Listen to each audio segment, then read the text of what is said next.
Hello everyone, this is K9, back with another tech tutorial for you today. Hope your holidays were special and hope you were getting into the swing of the new year. We have some great new content coming this year that we will be starting in Q1 of 2015. Alright, but enough about the news, let's get into the tutorial.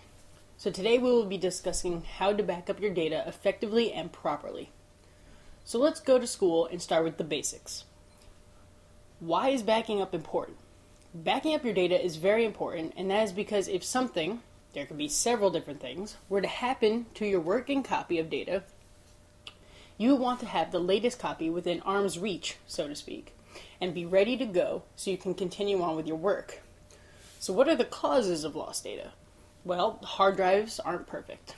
They can die, they can get corrupted, and if either of these scenarios actually play out, it's almost impossible to recover any of your data.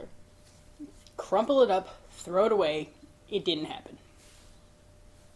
Another scenario, a computer virus strikes your computer. Sure, you may be able to get rid of it, and that's all well and good, but some viruses are so bad that you end up having to reinstall the operating system, therefore overwriting all of your data, or sometimes even worse, you have to replace the entire hard drive. Now, what do these scenarios all have in common? They both are a loss of time, productivity, and possibly important data. Whether it's business or personal, you don't want to lose that data. So what can be done about it? Well, back up your data on a somewhat regular basis. There are 3 rules to follow for backing up your data. You always want to make 3 backups, which we will cover individually. The first is to make a local backup. This is by far the easiest, and you just want to back up your data to a CD or DVD. If I was going to recommend a product to use here, I would recommend the always free Infra Recorder. Of course, a link will be in the description. And as the second step for a backup, use an external backup. Back up your data to another physical drive or a thumbstick. Okay, now finally the third backup, an off-site backup. Let's face it, you don't know what could happen tomorrow. Disasters happen, and your local or physical backups may become compromised. Utilize an off-site data storage solution for those emergencies. There are tons of options here at your disposal. Dropbox is pretty good, Google Drive is another, as well as Microsoft OneDrive. Another popular company to use is Carbonite Online Backup.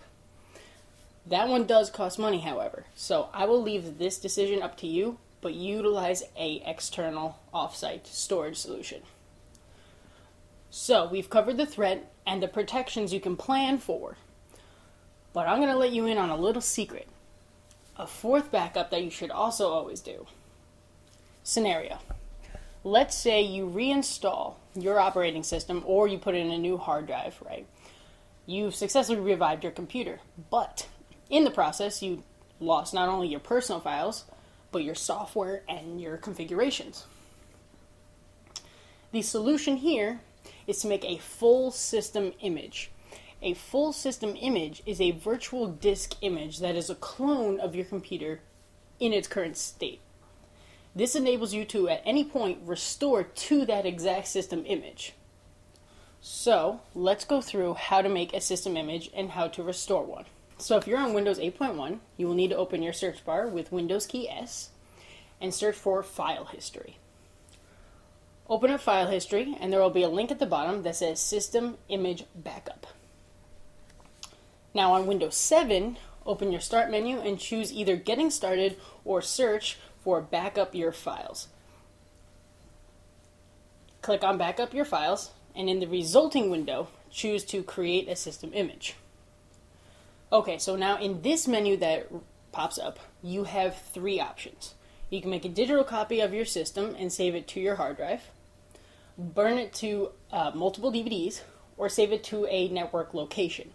I always recommend to do both a hard disk save, whether that's another hard drive in your computer, or you push it to another location like a network storage solution, somewhere that's not as volatile, as well as to burn to a DVD option.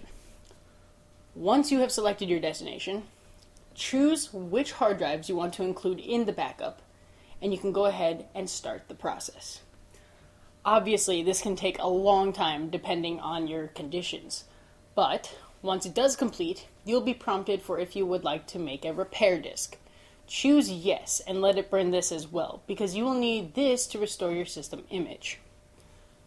Alright, now on to how to utilize what we just made. So, theoretically, a system event happens and you have to reinstall the operating system, and you got the system back on, but now you need to restore. Okay, so utilizing the disk, the repair disk that we just made, or if you do have Windows fully functioning again, you can use the built-in recovery tool. It's basically the same thing. One's just on a disk that you can launch instead of, through Windows, because if, like, say it's corrupted, you may not be able to launch it through Windows, and that's where the CD comes in handy. Okay, so you want to open the recovery options, right? So you want to open that software on the CD. And in this resulting window, you want to choose System Image Recovery. And on that window that follows, you choose where your system image is, whether that be a CD that you stuck inside the computer, or an external hard drive, or a network location, and you choose Start, and it'll walk you through the rest of the process. Now, I'm going to be completely honest here with you, and I'm not going to show you the video on how to do that, because that would take me a very long time, and more time than I have, because as you can see in the video, I have about 113 gigabytes worth of data that would have to be backed up, and I do this already on a fairly regular basis, and I don't want to go through it again just for a YouTube video. But trust me, Windows is very helpful here, and it walks you through the process.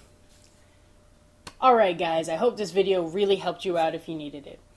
And as always, be sure to give the video a thumbs up if you liked it, and a thumbs down if you didn't. I put out a video every week, so make sure you are subscribed so you don't miss any of my content. Got a tech question for us? Be sure to post it in the comments section below, and it might just end up in a video. Anyway guys, thanks so much for watching, and I will catch you in the next one.